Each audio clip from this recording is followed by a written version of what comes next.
Hello everyone, welcome to my channel. आज मैं class 10 के लिए गणित प्रकाश दसम श्रेणी अध्याय 18 परीक्षण करके देखें 18.2 का 11 और 12 नंबर का सवाल इस वीडियो में आप देखेंगे। तो सबसे पहले देखिए, इसमें क्वेश्चन नंबर 1 ये है आपका 11 का क्वेश्चन नंबर 1। ठीक है, अति संक्षिप्त प्रश्न ये है 11 का क्वेश्चन नंबर 1। देखिए इसमें कहा क्या है, त्रिभुज ए बी सी के BC भुजा के समानांतर सरल रेखा AB और AC भुजा को XY बिंदु पर काटते हैं। ठीक है, यदि AX बराबर 2.4 सेंटीमीटर, AY 3.2 सेंटीमीटर एवं YC 4.8 सेंटीमीटर हो तो AB की लंबाई कितनी होगी। तो यहाँ हम चित्र बनाएंगे और उस चित्र के माध्यम से आप देखेंगे कि इसको हम कैसे सॉल्व कर सकते हैं। तो चलिए एक ABC एक त्रिभुज बना लेते हैं। सबसे पहले ये ABC त्रिभुज बन गया। ठीक है, ABC। अब हमें बोला क्या गया है कि ABC त्रिभुज में BC भुजा के समानांतर एक सरल रेखा AB और AC को कहाँ कहाँ काटता है, X और Y बिंदु पर। तो BC के समानांतर जब हम खींचेंगे, ये आपका देखिए ये BC के समानांतर हुआ और XY क्लियर, ये इसका समानांतर है, खींच दिए। ठीक है, अब हमें साबित क्या करना है, यहाँ पे साबित करना है कि AB का लंबाई कितना होगा। कहने का मतलब AB का लंबाई हमें निकालना है, साबित नहीं करना है बल्कि AB का लंबाई निकालना है। ठीक है, तो सबसे पहले देखें कि इसमें दिया क्या क्या है। AX दिया है 2.4, यहाँ पे लिख देते हैं 2.4 सेंटीमीटर। 2.4 सेंटीमीटर किसका लंबाई है, AX का लंबाई है। ठीक है, उसके बाद AY का लंबाई दिया है 3.2 सेंटीमीटर, यहाँ पे लिख दें 3.2 सेंटीमीटर। ठीक है, उसके बाद YC का लंबाई दिया हुआ है 4.8 सेंटीमीटर, यहाँ पे दे दें 4.8 सेंटीमीटर। ठीक, और AB का लंबाई पूछ रहा है, कहने का मतलब A और B का लंबाई, तो XB अगर निकल जाएगा तो AB का लंबाई भी हम लोग निकाल सकते हैं। ठीक है, तो यहाँ पे देखिए त्रिभुज ABC में क्या मिला हमको, BC समानांतर XY है, चूँकि ये प्रश्न के हिसाब से ही बोला गया है। ठीक है, कि ये समानांतर रेखा खींची गई है। तो समानांतर रेखा क्या करती है, ये दोनों भुजाएं जो होती है AB और AC को समान अनुपात में विभक्त करती है। थैलस के प्रमेय के हिसाब से बताया जाता है कि अगर किसी त्रिभुज में, ठीक है, आधार के समानांतर अगर सरल रेखा खींची जाए तो वो जो अन्य दो भुजा है उसको समान अनुपात में विभाजित करता है। तो यहाँ पे हम इसको क्या लिख सकते हैं, थैलस के प्रमेय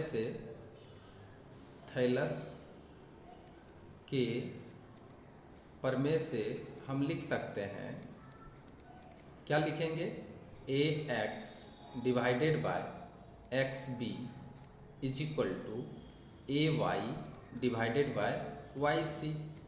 ठीक है, अब इसको अगर हम मान रखें इसका, तो AX के जगह पे लिख सकते हैं 2.4 डिवाइडेड बाय XB। अभी XB हमें पता नहीं है, इसलिए XB को XB ही लिख दिए हैं। अब AY के जगह पे हम लिखें 3.2 और डिवाइडेड बाय YC के जगह पे हम लिख दें 4.8। ठीक है, अब इसको हम सॉल्व करेंगे। इसको सॉल्व करेंगे कैसे, इसका सबसे पहले पॉइंट हटा दीजिए। तो पॉइंट अगर हटाते हैं तो यहाँ पर कितना हो जाएगा, 10XB इज इक्वल टू, यहाँ भी पॉइंट हटा दीजिए तो आ जाएगा 32 डिवाइडेड बाय 48। ठीक है, इसको हम काट सकते हैं।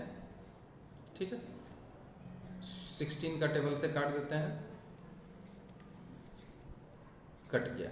और इसको भी आप काट सकते हैं 12।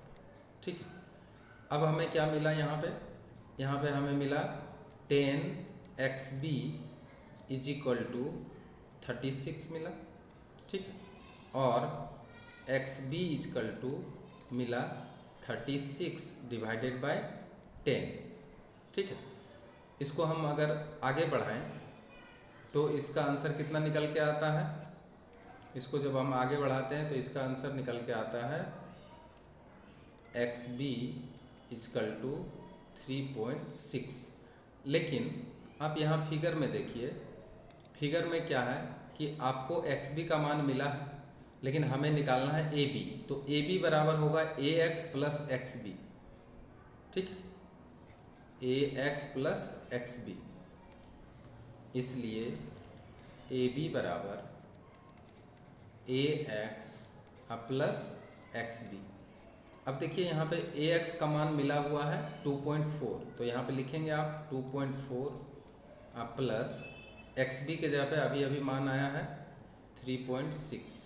अब दोनों को अगर जोड़ देते हैं तो आता है कितना, आ जाता है 6.0 इजकल टू 6 सेंटीमीटर।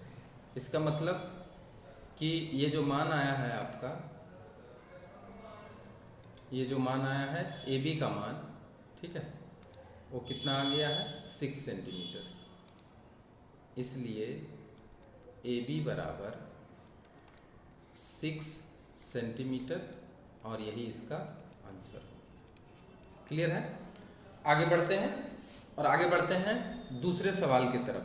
तो यहाँ पे आंसर क्या हो जाएगा 6 सेंटीमीटर, ठीक है। अब हम दूसरा सवाल की तरफ बढ़ते हैं। अब देखिए आप दूसरा सवाल क्या दिया है, यहाँ पे देखिए, आप पढ़िए इस सवाल को। इस सवाल में, दूसरा सवाल में क्या दिया है वो देखिए। दूसरा सवाल में दिया हुआ है कि त्रिभुज ए बी सी की ए बी एवं ए सी भुजा पर डी और ई इस प्रकार स्थित है कि डी ई समानांतर बी सी और ए डी अनुपात डी बी इजकल टू 3:1। यदि ई ए बराबर 3.3 सेंटीमीटर हो तो ए सी की लंबाई कितनी होगी, ठीक है। तो चलें, बिना फिगर बनाए आप समझ नहीं पाएंगे, तो पहले फिगर बना लिया जाए, ठीक। तो पहले फिगर बनाते हैं।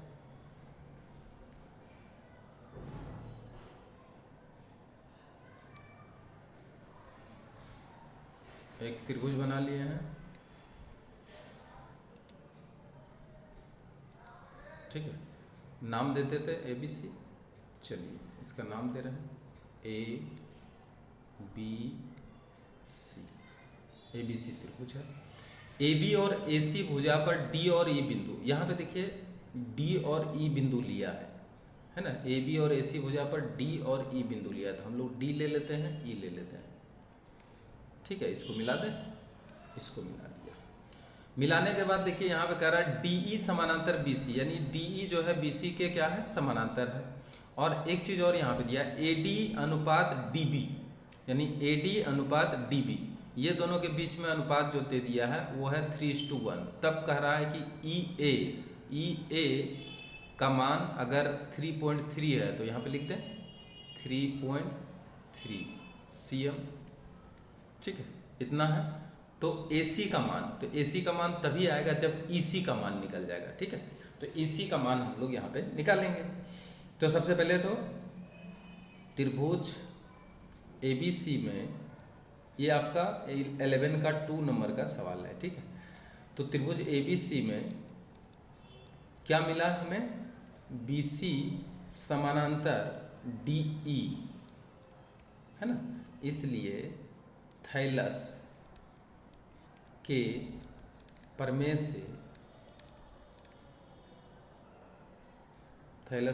से क्या होगा, थैलस के प्रमेय से क्या हो जाएगा, AD अनुपात DB is equal to AE अनुपात EC, ठीक। अब यहाँ पे देखिए जो मान दिया हुआ है वो आप यहाँ पे रख सकते हैं, ठीक है। तो यहाँ पे देखिए मान दिया हुआ AD बटे DB, यहाँ पे देखिए लिखा है कि AD बटे DB बराबर 3:1, तो इसके जगह पे 3:1 बैठा सकते हैं, और 3/1 इजकल टू AE के जगह पे बैठा सकते हैं 3.3 डिवाइडेड बाय EC। पहले आप EC निकालिए, ठीक है।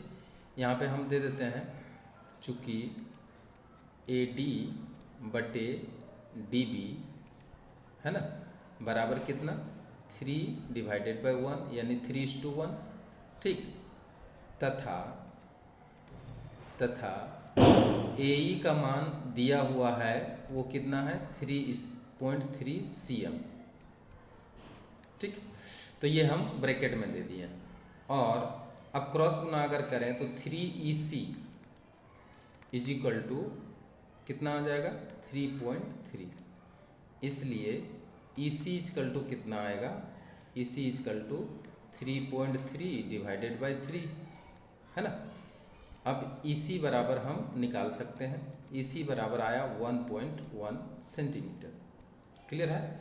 लेकिन अब यहाँ हमें AC का मान निकालने के लिए कहा गया है, तो चित्र में देखिए, इसलिए AC बराबर क्या निकलेगा, AE और प्लस EC, है ना। EC भी आप निकाल चुके हैं और AE पहले से दिया हुआ, ए देखिए AE आपका 3.3 दिया हुआ है, तो आप AE के जगह पे क्या रखेंगे, AE के जगह पे रख देंगे आप 3.3 प्लस EC के जगह पे रखेंगे 1.1। अब इसको अगर हम आगे बढ़ाते हैं, ठीक है, तो कितना आंसर निकल के आ जाता है, जोड़ दीजिए इसको 4 और यहाँ पे आ जाएगा 4, यानी 4.4 सेंटीमीटर। तो 4.4 सेंटीमीटर, अब आप थोड़ा सा ऑप्शन में देख लीजिए कि 4.4 सेंटीमीटर आपका कौन सा ऑप्शन में है, तो 4.4 सेंटीमीटर आपका C ऑप्शन में दिखाई दे रहा है, तो इसलिए इसका आंसर C वाला हो जाएगा, यानी C ऑप्शन आपका सही आंसर है। क्लियर है। तो C नंबर का ऑप्शन जो है वो आपका आंसर आ गया। अब हम लोग सवाल नंबर 3 के तरफ जाएंगे, ठीक है। तो 3 नंबर का सवाल देखिए क्या है, ध्यान से देखिए। 3 नंबर के सवाल में देखिए क्या लिखा है। 3 नंबर में है कि पास के चित्र में, देखिए यहाँ पे चित्र दिया हुआ है, पास के चित्र में DE समानांतर BC है, ठीक है, और X का मान निकालने के लिए कह रहा है। तो चित्र हम फिर से यहाँ पे बनाते हैं, चित्र बड़ा छोटा है, यहाँ पे आप देखिए चित्र तो समझ में आ जाएगा।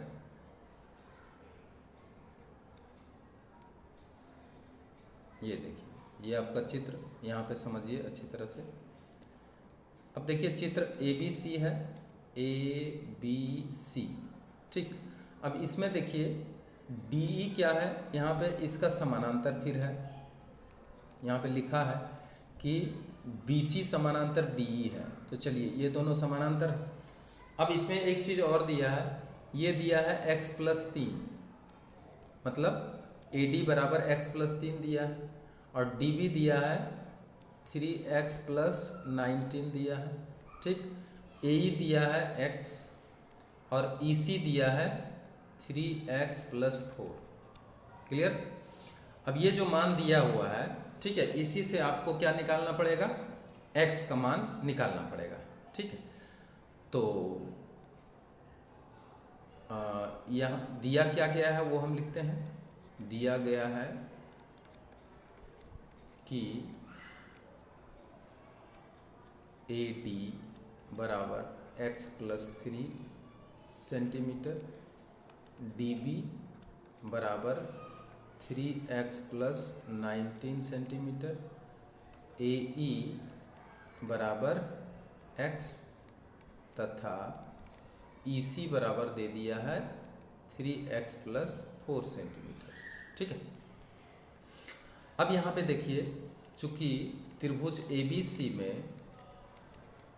ABC में क्या मिला है हमें, DE समानांतर BC, है ना, समानांतर है, इसलिए किसके नियम से, थैलस के नियम से, थैलस के नियम से,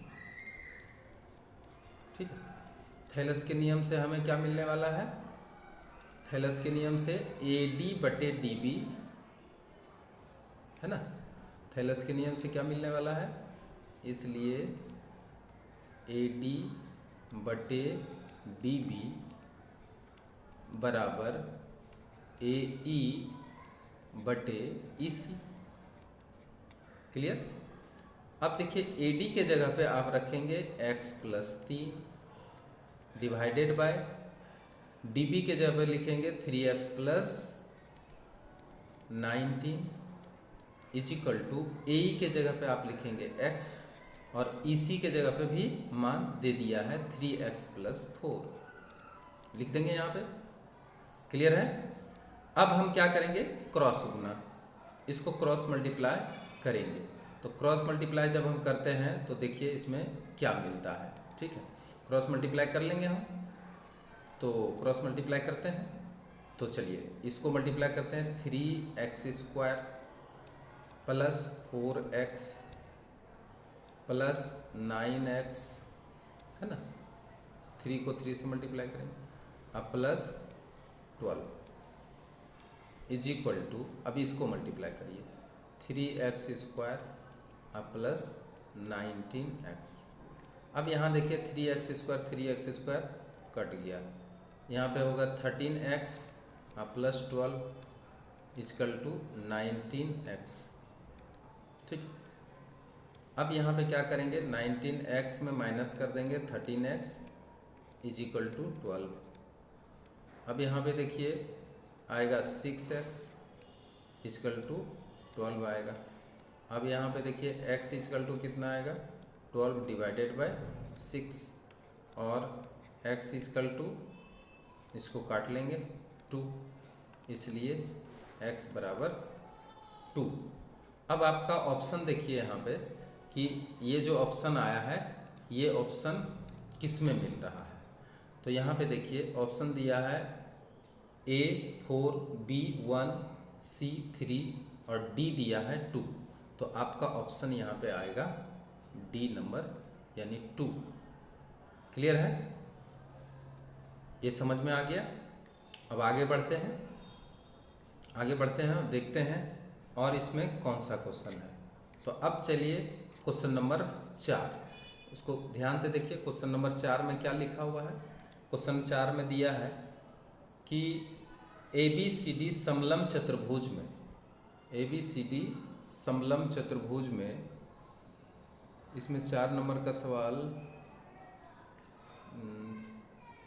4 नंबर का सवाल में दिया हुआ है, आप देख लीजिए। 4 नंबर में दिया हुआ है कि ABCD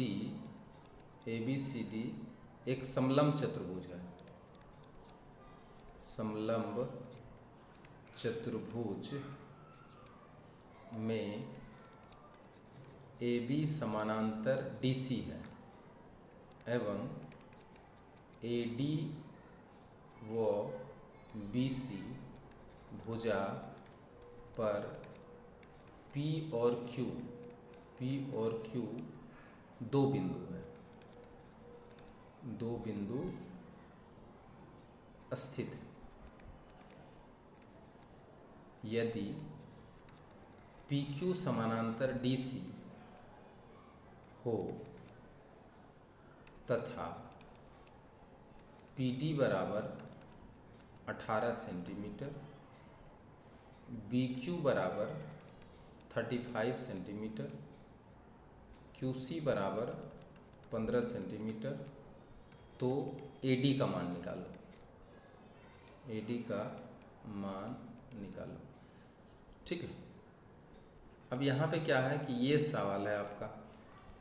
इस सवाल को बनाने के लिए, ठीक है, यहाँ पे सवाल छपा नहीं है, ठीक है, इसलिए हम सवाल लिख दिए हैं। अब देखिए इसको करने के लिए सबसे पहले हम चतुर्भुज बनाएंगे, समलंब चतुर्भुज ABCD। ठीक है, तो समलंब चतुर्भुज के बारे में आपको पता है कि समलंब चतुर्भुज क्या होता है। समलंब चतुर्भुज में हम क्या करते हैं, एक जोड़ी भुजा समानांतर बनाते हैं।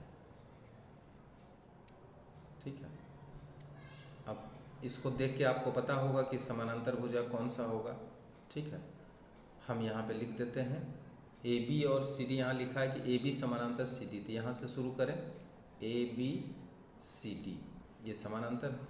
ठीक है, अब यहाँ पे बोल रहा है कि AD और BC भुजा को PQ बिंदु पर इस तरह से स्थित है कि PQ समांतर DC। इसका मतलब यहाँ पे एक बिंदु P है, एक बिंदु Q है। ठीक है, इसको हम मिला देते हैं। ठीक, ये भी क्या है, समानांतर बोल रहा है, किसका है, यहाँ देखिए AD व BC भुजा पर P और Q बिंदु इस प्रकार स्थित है, PQ समांतर DC, यानी ये DC है PQ के समानांतर और AB है DC के समानांतर। इसलिए ये तीनों क्या है, आपस में समानांतर। तो हम लोग एक थ्योरम पढ़े थे, ठीक है, उसमें बताया जाता है, एक प्रयोग पढ़े थे जिसमें कि बताया जाता है कि अगर कोई समलंब चतुर्भुज, ठीक है, के जो तिर्यक भुजाएं हैं, है ना, उन तिर्यक भुजाओं के बिंदुओं को मिलाने वाली रेखा अगर आधार के समानांतर हो जाए, ठीक है, तो इसका जो रेशियो होता है वो भी समानुपात होता है। कहने का मतलब डीपी अनुपात पी ए बराबर सी क्यू अनुपात क्यू बी होता है, ठीक है। तो इसी सिद्धांत पर हम लोग क्या करेंगे, इसको बनाएंगे। तो यहाँ पे देखिए जो जो दिया है वो क्या क्या है, पी डी आपका 18 सेंटीमीटर, यानी ये वाला जो पोर्शन है ये 18 सेंटीमीटर है, क्लियर है। अच्छा, बी क्यू जो है ये वाला, ये है 35। उसके बाद क्यू सी दिया हुआ है ये वाला, ये दिया है 15 सेंटीमीटर, ठीक है। अब ए डी का लंबाई पूछ रहा है, ए डी, तो ए डी तभी निकलेगा जब ये निकलेगा, है ना। लिखेंगे चूँकि ए बी सी डी एक समलंब चतुर्भुज है, ठीक है, ट्रेपीजियम है। समलंब चतुर्भुज को ट्रेपीजियम भी बोलते हैं। चतुर्भुज है जिसमें पी क्यू समानांतर डी सी, समानांतर ए बी, सारा समानांतर है। इसलिए अब इसमें जो हम लोग जानते हैं वो क्या है, D P divided by A P बराबर C Q divided by Q B. अब जो जो मान दिया है वो सब बैठाते जाइए। बैठाने के बाद हम यहाँ पे ए पी निकाल लेंगे। जब ए पी निकल जाएगा तो हम ए डी भी निकाल सकेंगे, ठीक है। तो अब आगे बढ़ते हैं और आप देखते जाइए इस सवाल को। ये फिगर को हम यहाँ सामने रखते हैं और इस तरह से आप कैलकुलेशन देखिए। या अब यहाँ पे डी पी के जगह पे देखिए 18 है, 18 लिख दीजिए, डिवाइडेड बाय ए पी रहने दीजिए, ए पी हमें निकालना है। और यहाँ पे क्या है, सी क्यू कितना है, 15 है, 15 रहने दीजिए। और क्यू बी कितना है, 35 रहने दीजिए। कटता है, काट लीजिए, 5 गुना 3 15, 5 गुना 7 35। अब क्या मिलेगा हमें, ये 3 को हम ऐसे भी काट सकते हैं, ठीक है, 6 से। तो अब क्या होगा, 6 डिवाइडेड बाई ए पी बराबर 1 डिवाइडेड बाई 7 और A P is equal to 42 centimetre, ठीक है। अब हम क्या निकालेंगे, इसलिए हमें ए डी निकालना है। तो ए डी बराबर क्या होगा, D P plus P A यानी ए पी, ठीक। अच्छा, डी पी कितना है, पहले से ही 18 है, 18 लिख देंगे और 42 आ गया। टोटल कितना हुआ जोड़ करके, 0 6, ठीक है, यानी 60 सेंटीमीटर। अब हम देखते हैं कि क्या 60 सेंटीमीटर कोई ऑप्शन में मिल रहा है क्या इसका, ठीक। तो हम देखते हैं कि इसका ऑप्शन में मिल रहा है अथवा नहीं मिल रहा है। तो यहाँ पे देखिए एक ऑप्शन दिया है 60 सेंटीमीटर, ये देखिए यहाँ पे ऑप्शन दिया हुआ है 60 सेंटीमीटर। ये देखिए सवाल आपका ये वाला है, ठीक है। तो 60 सेंटीमीटर ए नंबर में ऑप्शन दिया हुआ है। तो चलिए, ये 60 सेंटीमीटर ए नंबर में ऑप्शन दिया हुआ है, तो इसलिए इसका ऑप्शन हो गया ए, ठीक है, और यही इसका आंसर है। अब लास्ट सवाल हम लोग देखेंगे और इस वीडियो का आखिरी सवाल भी होगा। तो ये सवाल देखिए, अब देखिए लास्ट सवाल क्या दिया हुआ है। लास्ट सवाल हम लोग यहीं से देख लेते हैं। ये देखिए इसमें लास्ट सवाल आपका दिया हुआ है, ठीक है, इसमें से देखते हैं। कह रहा है पास के चित्र में, ये देखो जो चित्र दिया हुआ है, पास के चित्र में डीपी, यहाँ से यहाँ डीपी है, डीपी का लंबाई 5 सेंटीमीटर है और डी है 15 सेंटीमीटर, डी क्यू 6 सेंटीमीटर है, डी एफ 18 सेंटीमीटर है। तब कहता है कि इनमें से कौन सा कथन सही होगा, ठीक। तो देखते हैं, यहाँ पे चित्र पहले बनाएं, उसके बाद तब समझ में आएगा। तो अब बनाने जा रहे हैं हम 5 नंबर का सवाल, ठीक है।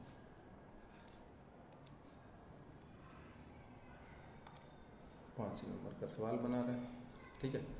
5 नंबर में एक फिगर दिया है, देख लीजिए। ये है ABC एक फिगर, यहाँ पे दिया D, यहाँ पे दिया E और यहाँ पे दिया F और ये दिया है PQ। तो कहा क्या है कि पास का में चित्र में DP बराबर, DP यहाँ से यहाँ तक है, इसका लंबाई दिया 5 सेंटीमीटर। चलिए 5 सेंटीमीटर लिख लेते हैं। अच्छा, उसके बाद DE कहाँ पर है? DE मतलब यहाँ से लेकर यहाँ तक है, ये पूरा है, ठीक है। पूरा का लंबाई कितना दिया? 15 सेंटीमीटर, ठीक। अच्छा, DQ दिया है 6 सेंटीमीटर, लिख देते हैं। और DE दिया है DE 15 तो लिख ही दिए हैं, और QF दे दिया है 18 सेंटीमीटर, ठीक है। तो अब देखिए यहाँ पे चूँकि DE बराबर कितना दिया हुआ है? 15 सेंटीमीटर, तथा DP दिया है, DP बराबर 5 सेंटीमीटर, ठीक। इसलिए PE बराबर हम लोग यहाँ पे निकाल देंगे। कैसे निकलेगा PE बराबर? PE निकलेगा DE माइनस DP। अब DE का मान हमें मालूम है 15 और DP का मान भी मालूम है, यानी 10 सेंटीमीटर। अब पता चल गया कि PE कितना होगा? 10 सेंटीमीटर, ठीक। तो यहाँ पे देखें कि अगर ऑप्शन के हिसाब से कि PQ समानांतर EF है अथवा नहीं है, ठीक है, तो हम लोग थैलस के प्रमेय से क्या देखेंगे कि अगर ये भुजाएं समानुपाती हो जाए तो PQ और EF समानांतर हो जाएगा। तो लिखेंगे चूँकि DP डिवाइडेड बाय PE बराबर 5 डिवाइडेड बाय 10, काट के इसको निकालेंगे 1/3, ठीक। तथा अगर हम निकालें DQ रेशियो QF, तो इसका क्या निकल रहा है? इसका निकल रहा है 6 डिवाइडेड बाय 18। अच्छा, यहाँ पे 1/2 होगा, 1/3 नहीं होगा, 1/2 होगा, ठीक है। यहाँ पे क्या हो जाएगा? 1/2, क्योंकि 5 से काटेंगे 1 2, और यहाँ पे देखिए आ रहा है कितना? 1/3। तो अब ये और ये क्या सेम है? नहीं। अगर सेम नहीं है तो इसका मतलब क्या है कि इसके ऊपर थैलस का थ्योरम लागू नहीं होगा, ठीक है। और थैलस का थ्योरम जब लागू नहीं होगा तो कभी भी PQ समानांतर EF नहीं होगा, ठीक है। लिखेंगे चूँकि DP बटे PE, DP बटे PE does not equal to DQ बटे QF। ये क्या है? समानांतर नहीं है, ये बराबर नहीं है, इसका रेशियो बराबर नहीं है, इसलिए हम लिख सकते हैं, इसलिए PQ समानांतर नहीं। समानांतर नहीं को क्या करेंगे? ऐसे समानांतर लिख के ऐसे काटेंगे, समानांतर नहीं EF। क्लियर? तो इसलिए ये ऑप्शन कौन सा आ गया? D नंबर ऑप्शन आपका सही आंसर है, ठीक है। आज का वीडियो यहीं शेष होता है। अगर वीडियो आपको अच्छा लगा हो तो आप इसे ज़रूर शेयर करें और सब्सक्राइब भी करें। Thank you very much.